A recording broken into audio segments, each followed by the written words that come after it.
Madam Speaker, the Acting Prime Minister and Attorney General, Honourable Cabinet Ministers, the Honourable Leader of Opposition, Honourable Leader of NFP, Honourable Members of Parliament, members and distinguished guests in the gallery, Nisambula Vinaka, and a very good morning to you all.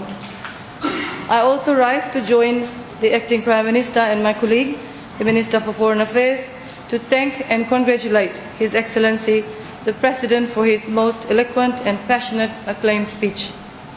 His Excellency has expressed the perfect attributes of a strong leader to put our country first and foremost in all our callings to serve our nation. His call to the members of this House to support democracy, to think beyond our parochial interests, whatever they may be based on, to join hands together to grow our economy, and to think seriously about the society we intend to build for our children and those to follow, was exactly what we needed to hear. Madam Speaker, as a Fijian, and I believe for all of us Fijians, His Excellency's address has made us all proud of our heritage. As a leader, I also pledge my continued wholehearted service to the people of our Fijian homeland in the pursuit of peace, progress and prosperity. Serving my country is foremost in my life, and I pledge that I will do it with the integrity of my heart. On behalf of the women and children of Fiji, I also thank His Excellency for the great ambassadorial role he has played for the cause of multiracialism and non-discrimination in our society. His global leadership on the issue of HIV and AIDS has put Fiji on the map. Madam Speaker, today, the 21st of September, is the United Nations International Day of Peace. The UN General Assembly has declared this as a day devoted to strengthening the ideals of peace both within and among all nations and people. This year's theme is Partnership for Peace, Dignity for All. And the constant theme of His Excellency's address is one of peaceable living, multiracialism, and unity towards a common goal of economic and social prosperity. The aim of this commemoration is to highlight the importance of all segments of society working cohesively together to strive for peace. And peace, Madam Speaker, in a nation begins with our families and our communities. Madam Speaker, I arrived back in the country after attending the World Alliance Religious Summit in South Korea. In the presence of religious leaders, women leaders, youth leaders, one message that constantly was brought up was the need for individuals to find peace within our own selves. And achieving world peace or nation peace is very much dependent on how an individual finds peace within himself. We were also told that once we attain peace within ourselves, we will be able to cross all barriers of racial intolerance. And Madam Speaker, I think that is the way forward for us to take this country forward. His Excellency the President also mentioned in his speech that the Fijian Constitution protects the rights of every member of this nation. He mentioned the Constitution is your safeguard. In having said that, Madam Speaker, protecting the rights of women and children is one of the supreme priorities of the ministry that I am privileged to head. Madam Speaker, I also hold great optimism and excitement for a better Fiji. And I offer a challenge for all of us today here to work together to improve the lives of our families, women, children, and the disadvantaged.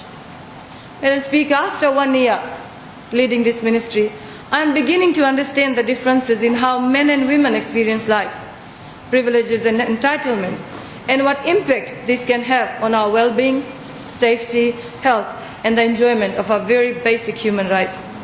We will continue to work collaboratively to identify these factors and to address the inequalities that they may cause.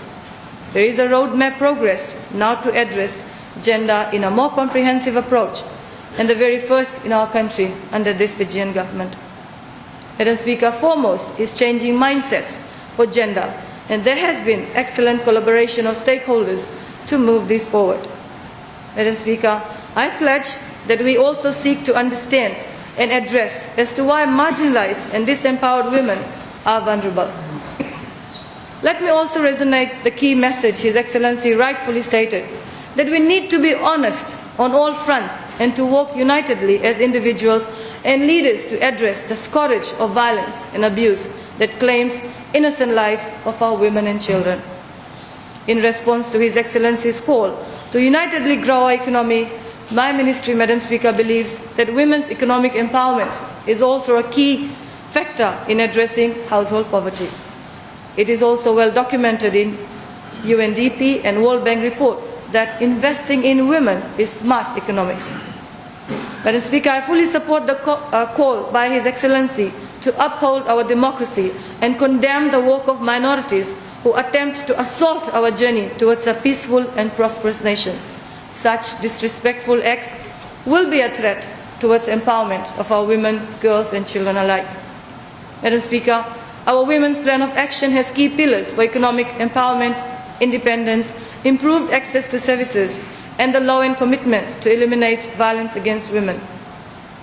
Work and activities are centred on this plan in support of the implementation of our government's national gender policy. This policy is for the entire government, and thus it becomes the duties of all ministries and departments to embrace this policy. Madam Speaker, as a poverty alleviation strategy, it makes good economic sense to invest in women progressing to formal employment. We can see benefits. We are seeing benefits. Money from these ventures means more money for families. This leads to a higher standard of living and helps many escape the grips of poverty. The current economic growth and investment in infrastructure has created new opportunities for women empowerment. Madam Speaker, income generation is good for the Fijian economy, but also good for individuals. It can allow freedom to travel, to engage in further education, to receive medical treatment, improve housing, sanitation, and the list can go on. In rural areas, it might mean investing into some new equipment for farming, better transport to market, or means to employ another person to work in business ventures. The benefits are multiple. There are means to address the range of social, economic, health, housing, water, and sanitation range of rights in our Constitution. Madam Speaker, the second National Women's Expo on 14 to 16 October will champion connecting women to markets, making it happen. Is a breaking platform for women entrepreneurs to connect to markets and start their own businesses. Encouraging and sponsoring women into formal employment ticks many boxes of our holistic violence prevention strategy.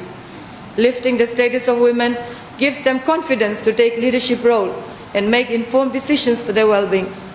It eliminates the notion that women are unimportant and not to be valued, a notion that contributes to violence against women. Similarly, for victims, having financial independence and work skills can mean the difference between staying in a life of violence or premature death and a life where justice and freedom can be accessed. This has been the moment that our government is leading the way for a region by laying good foundations to remove the barriers that stops women taking rightful place and having the freedom to equally contribute to the development and prosperity of our nation. It is the moment women of our country have been looking forward to lead their lives free of violence. It is the moment women can enjoy the human rights that they have been previously denied. Madam Speaker, in response to His Excellency's comment that Fiji for the first time has a constitution that guarantees equality for every Fijian by providing them with a range of social and economic rights, please allow me to outline the programs and the policies of the government that makes this right a reality for every Fijian and their families. The Ministry continues to pursue its term strategic priorities, focusing on strengthening welfare services, expanding social security systems, facilitating community development, as well as empowering women and the disadvantaged. These priorities constitute the Ministry's contribution towards building a caring society. The government believes that building of a caring society begins with strong families and vibrant communities. To this end, our Ministry's policies and programs are geared to responding to the life cycle needs of all Fijians as part of families and communities from their childhood to old age. His Excellency, Madam Speaker, mentioned in his speech that the Constitution also ensures equality for all. It contains the Bill of Rights, which guarantees a range of rights, including right to education, economic participation, transport, housing, food, water, health and social security for all Fijians. Madam Speaker, the Fijian government will promote positive parenting and work to equip parents with capacities to nurture and develop the lives of their children. In addition, we also need to provide appropriate services to families that are experiencing social and personal challenges. My Department of Social Welfare remains committed to the full realization of the rights and well-being of children by tackling some of their most pressing needs. Government provides a range of services to children, which includes social grants, early childhood development services, nutritional support, healthcare services, and targeted free basic education. Madam Speaker, please permit me to highlight the progress in the two key areas that would, as stated by His Excellency in his speech, would see introduction of new laws in areas of disabled persons, child care and protection, and child justice. Madam Speaker, this would indeed be a positive move and would enhance some of the child protection programs currently undertaken by my ministry. Notwithstanding the comprehensive services we provide to children, there are still far too many orphaned and vulnerable children who live under conditions of hardship. We will expand the current services provided to them by ensuring that our children are well protected through our laws. Each year in November, Madam Speaker, the Ministry of Women, Children and Poverty Alleviation intensifies the national celebration to commemorate the Prevention of Child Abuse and Neglect campaign. During the Prevention of Child Abuse and Neglect campaign, various awareness programs are organized by the Ministry in partnership with non-government organizations to create community awareness and positive parenting.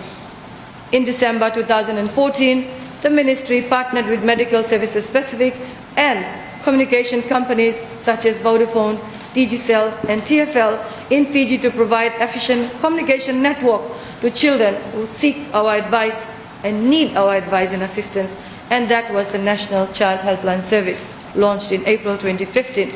This is Fiji's efforts in tackling child abuse and other related cases, possible with the launch of country's first ever child helpline available on a toll-free number 1325, which provides a platform for children and young people who are in need of support, care and protection. With the slogan, "You are never alone when you are near a phone." Madam Speaker, there are plans for it to be a toll-free 24-hour service. To date, the National Child Helpline has processed more than 400 genuine calls, coming as far as Tavyuni and Bunindawa. Analysis shows that women and parents are also using the helpline. And at this note, if I may inform the House, the Ministry also plans to establish a toll-free domestic violence helpline in Fiji come next year. The Department works closely with residential homes to ensure that children under care are not exploited. This is safeguarded through the minimum standards and standing operations procedures. Visitations to our children's residential homes are monitored and have to be approved by the Office of the Director of Social Welfare. We do not allow photographing of our children in the homes. These are some of the measures when covering the Convention on the Rights of Children and the rights of our children under our Constitution too. Madam Speaker, I am proud to serve a government and a nation where everyone is treated equally, where there are no grounds for discrimination. The Constitution, as reiterated by His Excellency in his address, provides a strong voice for the marginalized, particularly the persons living with disability, senior citizens, which are at the center of all key developments of the Fijian government. The increased level of recognition, freedom to be heard has never been this highly provided to us before. Madam Speaker, the work of the Fijian government speaks volumes of our perseverance to reach out and going out of our way to assist the needy. We will continue to vigorously reach out and create an inclusive, supportive, and enabling society for all senior citizens in the country. Madam Speaker, it is very well said by His Excellency in his maiden speech that government's policies and economic reforms are paying dividends. Reaching out to communities across Fiji is a key agenda of the Fijian government and confirms our support for all our communities. The Fijian government's commitment to deliver promises by turning it into deeds has earned the respect and trust of people. Madam Speaker, as a matter of principle, all our social and economic policy interventions must be inclusive. This is the rationale behind our core belief that no Fijian should be left behind in our social and economic development. Efforts especially those who have suffered the indignity of segregation and exclusion over the decades. Madam Speaker, it is incumbent upon us to ensure that women, children, youth, veterans of the liberation struggle, people with disabilities, as well as residents of rural areas and informal settlements are given opportunities to fulfill their potentials and enjoy access to basic services. Madam Speaker, our approach to poverty alleviation must, as a matter of necessity, continue to be multi-sectoral and multidisciplinary. In this light, we will achieve sustainable results and broader impacts on poverty alleviation. Cross-departmental initiatives can be challenging to manage, but for many families, the benefits derived from a range of interventions from different sources can add enormous life-changing values. I believe that the government continues to adopt a one-nation approach that looks long and hard at the deepest causes of entrenched poverty in our communities and take bold actions to deal with these realities. Madam Speaker, before I conclude, I would like to thank all our stakeholders and our international development partners for partnering with the government and our ministry to ensure that the vision of our government is fulfilled. Madam Speaker, finally, I believe we need to recognize and protect the rights of everyone in our society and accept the fact that our Constitution gives us that. That means putting every Fijian on equal footing, including women, children, the disadvantaged and the vulnerable. When we ensure that their rights are protected, we ensure a brighter future for Fiji. Madam Speaker, I once again thank His Excellency for his praiseworthy address. Thank you.